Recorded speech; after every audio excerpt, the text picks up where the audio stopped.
संगति का जीवन में बहुत फर्क पड़ा करता है। एक संत के पास दो तोते थे। एक आदमी उनके यहां बैठने गया संत जी के दर्शन करने। दोनों तोते अलग अलग पिंजरे में बंद थे। अब जैसे ही पहुंचे तो एक तोता बोला, आइए, राम राम, स्वागत है आपका, स्वागतम, आइए बैठिए। आदमी को बड़ा अच्छा लगा कि यार तोता कितना मीठा बोल रहा है। जय जिनेन्द्र, राम राम, आइए भाई साहब बैठिए, अतिथि देवो भव, आपका स्वागत है, आपका सम्मान है। इतना सुकून मिला उसको। वो मुड़ा थोड़ा सा दूसरे तोते की तरफ। दूसरा तोते ने इतनी गालियां बकी, इतनी गालियां बकी, मारो, काटो, पीटो, पकड़ो, लूटो। अरे उसने कहा कि संत जी क्या मामला है? एक तोता गालियों पे गालियां बक रहा है और एक तोता आइए स्वागतम बड़ा मीठा शब्द बोल रहा है। संत ने कहा, मैंने इन तोतों से कुछ जिंदगी का पाठ पढ़ा है। बोले क्या पाठ पढ़ा है?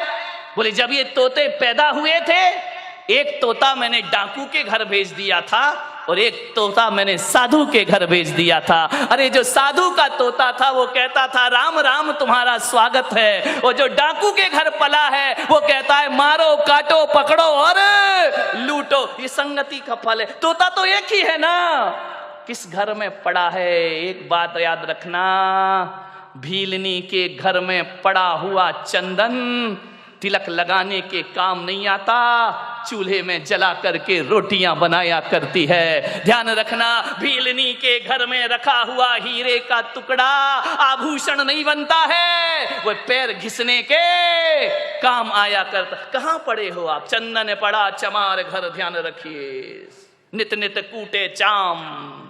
चंदन कहां जाना चाहिए? किसी पंडित पुजारी के पास जाए तो माथे का तिलक बनेगा, और ऐसी जगह चला जाए जहां रोज चमड़ा कूटा जाएगा। ध्यान रखिए, सोचना है आपको, आप कीमती हैं, आप महत्वपूर्ण हैं। दोस्ती को ध्यान में रखिए, किसके साथ आपका उठना बैठना है। एक बात याद रखना, मैं खाने में बैठकर दूध पीना खराब है। ध्यान रखिए, मैं खाने में बैठकर दूध भी पियोगे तो शराबी का दर्जा मिलेगा तुम्हें, इतना स्मरण रखना। और संत के दरबार में पानी भी पियोगे तो पानी नहीं, अमृत और आशीर्वाद का नामों से दिया जाता है, अमृत पान हुआ करता है। चीज तो वही है, चीज में क्या फर्क पड़ता है? संगति किसकी कर रहे हो? अच्छे लोगों की संगति करो, ऊंचे लोगों की संगति करो। ऊंचे लोग, ऊंची पसंद। कौन बोला? माणिकचंद। ध्यान रखिए, माने संगति कैसे करना है, ऊंचे विचार। मैं जब स्कूल में पढ़ता था, पढ़ाई में बहुत वीक था, बहुत कमजोर। हकीकत बताऊं, धक्के लग लग के पास होता था, पढ़ाई में मन ही नहीं लगता था। दुनिया भर की शैतानी में मन लगता था, पढ़ने लिखने में कोई दिमाग नहीं, बस इसी में खुश थे। कभी देखने ही नहीं कितने परसेंट, और हमारे समय तो परसेंटेज का लफड़ा ही नहीं था। इस क्लास से उस क्लास में चले गए, पास हो गए, ना माँ बाप को कुछ पड़ी है ना हमें कुछ पड़ी है। जाकर के देखा, बोले क्या रिजल्ट पास, नाचते गाते आ गए, जानते ही नहीं थे 90% क्या होते हैं। आजकल के बच्चे को तो 98% आ जाए तो डिप्रेशन में चला जाता है, 2% कम क्यों हुए। हम लोग तो कोई लफड़ा ही नहीं था, आ गए, पास हो गए, निकल गए, बैठ गए अगली क्लास में, कोई परसेंटेज की बात नहीं थी। कई बार तो 5 नंबर का ग्रेस भी लग के अगली क्लास में बिठा दिया जाता था। मान्यवर सोचिए, बड़ी पढ़ाई बड़ी मजेदार थी। फेल भी हो गए तो कोई टेंशन नहीं।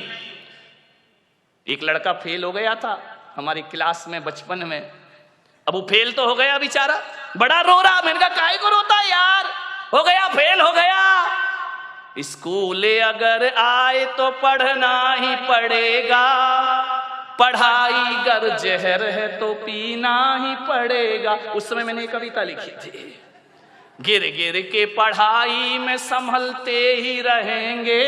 ये मेरी बचपन की कविता।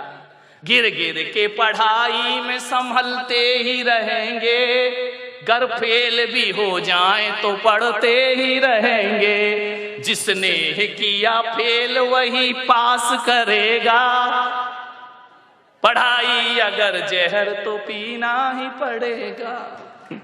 हाँ, कितने खुश हो गए। देखो ऐसी बातें इतने जल्दी आ जाती हैं। अरे जो फेल कर रहा वही पास करेगा, टेंशन काहे को ले रहा है? अभी नहीं करेगा, अगले साल करेगा। आज की पढ़ाई बिल्कुल अलग हो गई है। ध्यान रखना, मैं पढ़ता था, पीछे की लाइन में बैठता था, मेरे नंबर कम आते थे। मेरे एक शिक्षक थे, आज मुझे स्मरण में आ रहे हैं, डी भारत, क्रिश्चियन थे।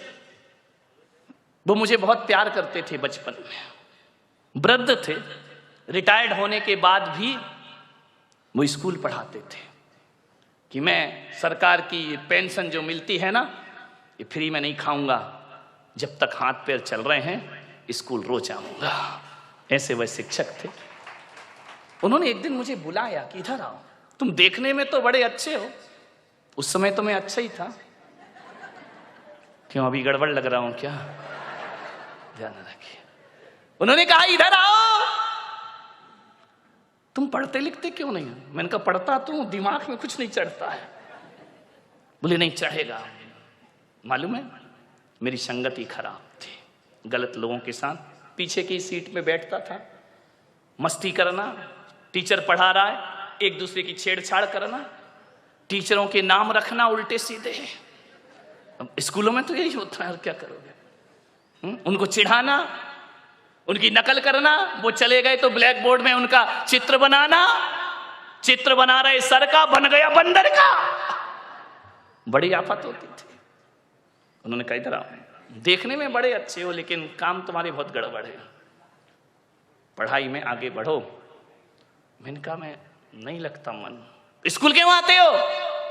माँ बाप भेजते हैं, आना तो मैं बिल्कुल नहीं चाहता हूं, लेकिन अब भेजते हैं तो भेजते, मैं करूं क्या? उन्होंने कहा इधर आओ, तुम्हारा पढ़ने में मन लगेगा। मैं 8th क्लास तक बहुत घटिया नंबर से पास होता था, बड़ी मुश्किल से। उन्होंने मुझे कहा आज से मेरा आदेश है, तुम पीछे की सीट में नहीं आगे की सीट में आकर के बैठोगे।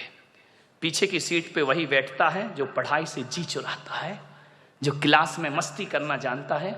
ये आगे की सीट में जितने लड़के बैठे सब इंटेलिजेंट बच्चे हैं। और बेटा मैं कहता हूँ आज से होशियार बच्चों के साथ रहो, तुम्हारा सोच बदलेगा, तुम्हारा चिंतन बदलेगा। मान्यवर मुझे नहीं मालूम था उस समय, तो मुझे मजाक लगा कि क्या बकवास कर रहे हैं। 1 साल 2 साल जब मैं आगे की सीट में मैंने बैठना प्रारंभ किया, मेरे दोस्त थे अच्छे, उनके नाम मुकेश, प्रशांत, ये सब मेरे छोटे छोटे दोस्त थे, साथ पढ़ता था। वो क्लास में अव्वल दर्जे में पास होते थे। मान्यवर जो 3rd डिवीजन में मैं पास होता था, पासिंग मार्क, उन लड़कों की संगति करी, मेरे 60% नंबर आना प्रारंभ हो गए। क्योंकि वो लड़के मौज मस्ती नहीं करते थे, वो करते थे समय पर, लेकिन पढ़ाई के समय पढ़ाई, उनके साथ रह रहकर मैंने पढ़ना सीखा। मैं कहता हूं कि 2-3 साल की उस साधना में मेरे क्लास में अच्छे नंबर आने लगे। मान्यवर जिन लोगों के साथ जैसी संगति वैसी मति, ध्यान रखना, जैसी संगति करोगे वैसी मति हो जाएगी। आज मैं जो कुछ भी हूं, आज मैं बोल पा रहा हूं, मैं महाराज भी बन गया तो मुझ में इतना दिमाग बुद्धि नहीं थी, आज ईमानदारी से स्वीकार कर रहा हूं। लेकिन बोलने की कला यदि मैंने किसी से सीखी है, चिंतन सीखा है, तो तरुण सागर महाराज के साथ रह करके मैंने सब कुछ सीखा है। आचार्य गुरुवर पुष्पदन सागर जी महाराज के बाद यदि मेरे जीवन में किसी का सबसे बड़ा उपकार है तो तरुण सागर महाराज का उपकार है। 3 साल उन्होंने मुझे पढ़ाया लिखाया, योग्य बनाया, उन्होंने मुझे चिंतन सौंपा। मान्यवर कोई कैसा भी कुछ भी कहता रहे, जो जैन समाज में तरुण सागर ने चिंतन परोसा है, कोई मुनि इतना बड़ा चिंतन इस देश में नहीं परोस सका, जिन्होंने देश के जैन धर्म को जन धर्म बनाने का। आज मैं दुखी हूं क्योंकि उनसे मेरा केवल इतना ही रिश्ता नहीं है कि वो मेरे अग्रज हैं, मेरे बड़े मुनि हैं, मैं उनके संग में दीक्षित हूं आचार्य महाराज से। आज ऐसी आवाज जिसने जैन धर्म को पहचान दी, आज दिल्ली में वो आवाज लड़खड़ा रही है मेरे भाई। आज वो बीमार हैं, आज वो अस्वस्थ हैं। हकीकत में कहूं तो मेरा मन स्थिर नहीं है कि जिसने मुझे सब कुछ दिया, आज इतनी सी उम्र में वो साधु लाचार है। मैं यही कहूंगा पूना वालों से कि अपने घरों में ईश्वर से प्रार्थना करें कि तरुण सागर की आवाज दबना नहीं चाहिए, वह हमेशा आगे बढ़ती रहे। और मैं तो आज ये कहता हूं कि भगवान हम जैसे साधुओं का क्या है, मेरी भी उम्र यदि उन्हें दे दी जाए तो पुलक सागर वो करने को भी तैयार है। उनका जीवन वो समाज की धरोहर है, विरासत है। उन्होंने देश को एक सही दिशा दी है। उन्होंने मेरे से कभी छोटे मुनि जैसा व्यवहार नहीं रखा। उनके साथ बहुत से साधु रहे। हमारे संघ में जो भी दीक्षित हुए ट्रेंड होने उनके ही पास जाते हैं। सबसे ज्येष्ठ साधु हैं, जो भी गए सबने सीखा। लेकिन तरुण सागर महाराज आज भी बोलते हैं कि पुलक सागर जो तुमने ग्रहण किया वो कोई भी साधु मुझसे ग्रहण नहीं कर पाया है। उन्होंने हमेशा मुझे अपना छोटा भाई ही नहीं, छोटा मुनि ही नहीं, उन्होंने हमेशा मुझे अपना मित्र समझा है। आज भी हमारे उनके रिश्ते आज दूर दूर होने के बाद भी सबसे घनिष्ठ मित्रता यदि किसी से है तो तरुण और पुलक सागर की जोड़ी। नॉर्थ में जाकर के आप देखेंगे, यदि मैं उत्तर प्रदेश में चला जाऊं ना, दिल्ली में चला जाऊं, तो आज भी दिल्ली वाले मुझे छोटा महाराज कहकर बुलाते हैं। बड़े महाराज तरुण सागर, छोटे महाराज पुलक सागर। आज भी मैं उनकी नजरों में बड़ा नहीं बना। ऐसी जोड़ी 3 साल हम लोग साथ रहे, एक भी दिन विवाद नहीं, झगड़ा नहीं, लड़ाई नहीं, कभी जोर से नहीं बोले। नहीं तो तरुण सागर को समझना बहुत बड़ी बात है। लेकिन आज तक मैं इस भरी सभा में कह रहा हूं कि कभी हम दोनों के बीच में तू मैं नहीं हुई। कभी उन्होंने मुझे जोर से नहीं बोला, डांटा नहीं, और उन्होंने डांटा नहीं और मैंने भी कभी डांटने का अवसर उनको प्रदान नहीं किया। आज वो पीड़ित हैं। विनोद गया है संदेश लेकर, बहुत अस्वस्थ है वो।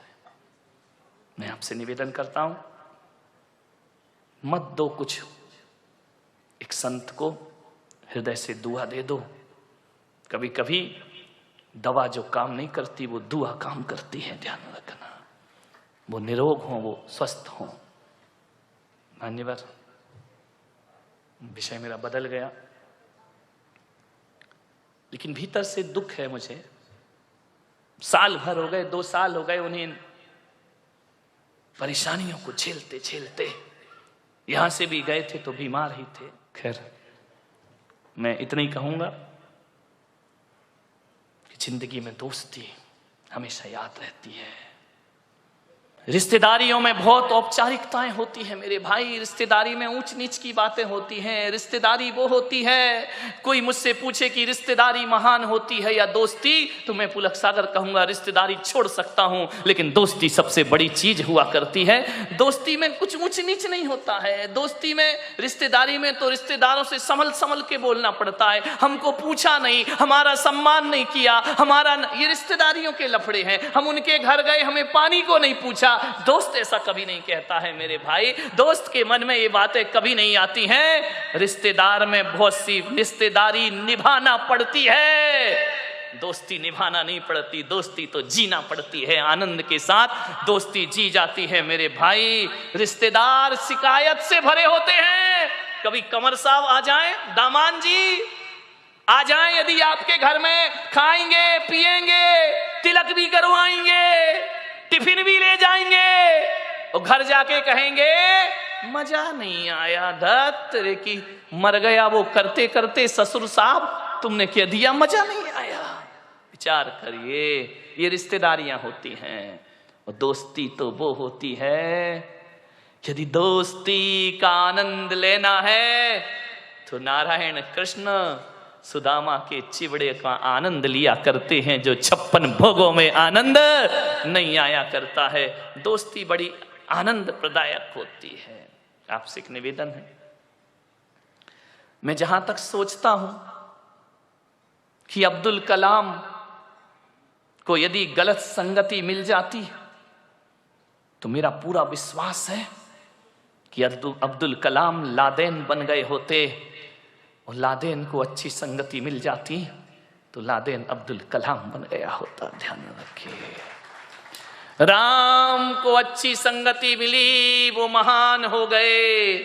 यदि रावण को अच्छी संगति मिलती तो रावण भी राम बन के खड़ा होता, और राम को गलत संगति मिलती तो राम रावण बन गए होते। मेरे भाई, आपसे मैं यही निवेदन करना चाहता हूं। आज यदि मैं इस ओहदे पर आके पहुंचा हूं तो इसमें मेरे जीवन में सबसे ज्यादा हाथ किसी का है तो दोस्तों का हाथ मेरे जीवन में है। मान्यवर सोचिए, अच्छी संगति करो। मालूम है, गंगा जैसी नदी में यदि नाली का पानी मिल जाए तो कहते हैं कि नाली का पानी गंगा जैसा पूज्य हो जाया करता है। गंगा में नाली का पानी मिले तो वो गंगा जल हो जाया करता है, और गंगा जल को यदि नाली में डाल दिया जाए तो वो गंदा जल हो जाया करता है, वो अपवित्र हो जाया करता है। संगति करो तो गंगा जैसों की करो, जहां जाकर के हमारा ये गंदगी में शरीर पवित्र हो जाए। एक कोयले की बोरी में, कोयला जानते हैं, मैलाएं क्या, बड़ा कठिन है, कोड़सा है, यही कोड़सा, हाँ चलेगा, बहुत कठिन है भाई। यदि उसके बोरी गोनी उसमें यदि शक्कर भर दी जाए तो शक्कर काली हो जाती है। मेरे भाई ध्यान रखना, इस संगति का फल हुआ करता है। मैं आपसे निवेदन करता हूं, दोस्ती के रिश्ते को पवित्र रखना है, पावन बनाना है, तो जिससे भी दोस्ती का रिश्ता बनाओ, बनाने से पहले एक कब्रिस्तान अपने हृदय के कोने में जरूर बनाना। ध्यान रखना, बाहर के कब्रिस्तान की बात नहीं कर रहा हूं, अपने हृदय के कोने में, अपने मन के कोने में एक कब्रिस्तान जरूर बनाना। और ऐसा कब्रिस्तान जहां हम अपने मित्र की बुराइयों को दफना सके। ध्यान रखिए, उनको जमी दोज कर सके। हर मित्र में अच्छाई और बुराई दोनों हुआ करती है। मेरे भाई, आपसे निवेदन है, यदि दोस्ती को अच्छा रखना है तो मित्रों की बुराइयों को सीने में दबा के रखना पड़ता है। ऐसा कब्रिस्तान जहां हम मित्र के दोषों को छिपा सके, बहुत कठिन काम है। प्रशंसा करना बहुत आसान है मेरे भाई, कमियों को छिपाना बहुत कठिन काम हुआ करता है। अरे किसी व्यक्ति में कोई कमी है, उस कमी को यदि छिपाना है तो इतना ही कठिन है जैसे कोई जहर का घूंट पी रहा हो। मेरे भाई, हम दूसरों की कमियों को उजागर बहुत जल्दी करते हैं। दोस्त कैसा होना चाहिए? एक वो होती है ना ढाल, तलवार के साथ ढाल जो होती है वो हमेशा पीठ के पीछे रहा करती है, पीठ पर लगी रहती है। लेकिन जो ढाल जो पीठ पर है, लेकिन जब उसका दोस्त रणभूमि में खड़ा होता है और जब उस पर तलवारों से आक्रमण होता है तो पीछे की ढाल छाती के सामने आ जाया करती है। दोस्त वैसे ही होना चाहिए कि बुरा अच्छे दिनों में तो दोस्त पीछे रहे, लेकिन बुरे दिनों में ढाल बन करके दोस्त को आगे आना चाहिए, दोस्ती का रिश्ता निभाना चाहिए, ढाल बन करके खड़े हो। एक ही चांद काफी है, क्या जरूरत है सितारों की? आकाश में एक ही चांद काफी है, क्या जरूरत है सितारों की? और जिंदगी में एक ही दोस्त काफी है, क्या जरूरत है हजारों की? मेरे भाई, एक सच्चा दोस्त मिले। 2 अगस्त 1935 को, समेट रहा हूं अपनी बात को, 2 अगस्त 1935 को अमेरिका की एक अदालत ने एक लड़के को फांसी दे दी। सबूत के सामने अदालत कुछ ना कर सकी। अदालत जानती थी कि लड़का बेगुनाह है, लेकिन बेगुनाही का कोई सबूत नहीं था। कानून अंधा होता है, उसकी आंखों में पट्टियां बंधी होती हैं काली, वो कुछ नहीं देखता। कानून खुद जाके अपराध नहीं देखता, कानून यदि देखता है तो सबूतों की निगाह से देखा करता है। सबूतों ने पास कर दिया कि अपराधी है, अमेरिका ने उसे सजा दे दी, मौत की सजा। उसका एक दोस्त था, उसे पता चला कि मेरा दोस्त गलत नहीं है, लेकिन कानून के सामने वो दोस्त भी लाचार था। उसे पता लगा कि उसके दोस्त को फांसी दे दी गई 2 अगस्त को। उसने देखा कि मेरे दोस्त को फांसी दे दी, उसी समय उसने जाके अपनी आत्महत्या कर ली। वो दोस्त का जुदाई सहन नहीं कर पाया, मर गया, सुसाइड कर लिया उसने। जैसे अमेरिका की सरकार को पता लगा कि एक दोस्त की फांसी पर दूसरे दोस्त ने अपनी हत्या कर ली, अखबारों में उछल गई सुर्खियों में। अमेरिका ने कहा कानून के हाथ से हम लाचार थे, निश्चित वो निरपराधी होगा जिसे फांसी लगा दी गई। और उस दिन अमेरिका ने घोषणा कर दी कि 2 अगस्त को, आने वाले हर 2 अगस्त को सारी दुनिया में फ्रेंडशिप डे मनाया जाएगा। ध्यान रखिए, आज क्या हालत है उसकी। अपने इतिहास पढ़ा है, देखा है कि फ्रेंडशिप डे किस लिए आया, और आज हमने उसका क्या रूप बना दिया। अरे ये फ्रेंडशिप डे का मतलब था दोस्ती का दिवस। दुनिया में मिसाल खड़ी हो कि एक दोस्त के लिए दोस्त अपनी जान दे दिया करता है, लेकिन आज हमने फ्रेंडशिप डे को एक बेल्ट में सीमित कर दिया है। ना रिश्ते बचे, ना जज्बात बचे, ना भावना। इतना पवित्र त्योहार ये लड़के लड़कियों की फ्रेंडशिप वाला बन गया मेरे भाई। ये वासना का त्योहार बन गया, ये आकांक्षाओं का त्योहार बन गया। अरे ये तो बलिदान का दिवस था, दोस्त के लिए दोस्त को कुर्बान होने का दिवस था मेरे भाई। ऐसी सड़ी गली संस्कृतियां मत लाओ अपने देश में। इन रिश्तों को, इन त्योहारों को समझने का प्रयास करें मेरे भाई। आने वाला 2 अगस्त मनाया जाए तो ऐसा ना मनाओ जैसे बनाते हो कि मोबाइल पे फॉरवर्ड कर दिया मैसेज, एक बेल्ट उसने बांध दिया, एक बेल्ट उसने बांध दिया, friendship day, happy friendship day. नहीं मेरे भाई, दिन शुभ नहीं होते, दिन हैप्पी नहीं होते। दोस्ती, रिश्ते और जज्बात हैप्पी हुआ करते हैं। उन्हें अच्छा बनाने का प्रयास करो। समय हो गया, 5 मिनट ज्यादा ले लिए, क्षमा चाहता हूं, लेकिन इतना ही कहूंगा कि जिंदगी का नाम दोस्ती, दोस्ती का नाम जिंदगी। आप सब सीखिए। कल का समय भगवान पारसनाथ का निर्वाण महोत्सव, आपने कल वचन दिया था 7 बजे सब माणिक बाग में पहुंचेंगे।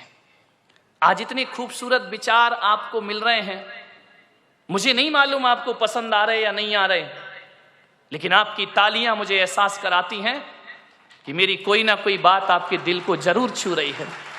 मैं पहुंचने का प्रयास कर रहा हूं, लेकिन आज ये इतना खूबसूरत पंडाल बना है, ये मंच बना है। मान्यवर, ये हमारी टीम है जिसने मेहनत की है, लगन की है, रात रात जगते हैं तब जाके पंडाल सजा करता है तुम्हारे बैठने के लिए।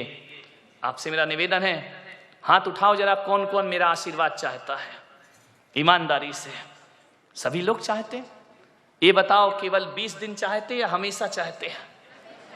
हमेशा चाहते तो मैं तो हमेशा यहां रहूंगा नहीं, यहीं रहूंगा क्या? और तुम इतने बेईमान हो कि तुम इतने नहीं आओगे, है ना? जितना तुम चाह रहे उतने तो आओगे भी नहीं मेरे पास। मैं हमेशा तुम्हारे घरों में रह सकता हूं, मैं पूना से विदा हो सकता हूं, लेकिन तुम्हारे घरों से विदा नहीं हो सकता हूं। बस उसके लिए एक ही निवेदन कर रहा हूं कि मुझे हमेशा अपने घर में रखना है, तो चातुर्मास का एक कलश आपके घर में जरूर पहुंचना चाहिए। और जब जब उस कलश पे दृष्टि जाएगी, उसे एक लोटा मत समझना, ये समझना कि जिस गुरु ने हमें विचार दिए हैं, अरे महावीर दुनिया से गए, हमने उन्हें मूर्ति में वापस बुला लिया। पुलक सागर पूना से चला जाएगा, तुम मुझे कलश में अपने पास रख सकते हो। ध्यान रखिए, इन सब चीजों से तो व्यवस्था बनती है। मान्यवर मिलिंद जी फणे, शोभा ताई, जितेंद्र शाह, अभय, अजित पाटिल, संजय, सुदीन, जो मेहनत कर रहे हैं, किसके लिए कर रहे हैं? चलो आज वो आक्रोशित हो जाते हैं, कोई बात नहीं, कोई काम करता है आदमी तो दिमाग में 1000 विचार आते हैं, लेकिन आज ये लोग रातें बर्बाद कर रहे हैं, पूरा घर परिवार यहां लगा हुआ है। किस लिए लगा है? कि हमारे गुरु का नाम ऊंचा हो, हमारे जिन शासन का नाम ऊंचा हो। मान्यवर मिलिंद जी, चिंता मत करो, मेरा हाथ सदा तुम्हारे सिर पर है और रहेगा, पूरी टीम के सिर पर। बस यही है, उस आदमी के हाथ मजबूत करो। तालियों से मजबूत नहीं होंगे मेरे भाई, ये खाना खा खा के मजबूत नहीं होंगे। सहयोग करिए। वो व्यक्ति खड़ा है, किसके लिए पैसा मांगता है? लोग बोले कि जब भी सूचना हो पैसा मांगते, किसके लिए मांग रहे हैं? वो अपना घर भरना है उन्हें, अपने व्यापार बढ़ाना है उन्हें? नहीं, धर्म के लिए मांग रहे हैं।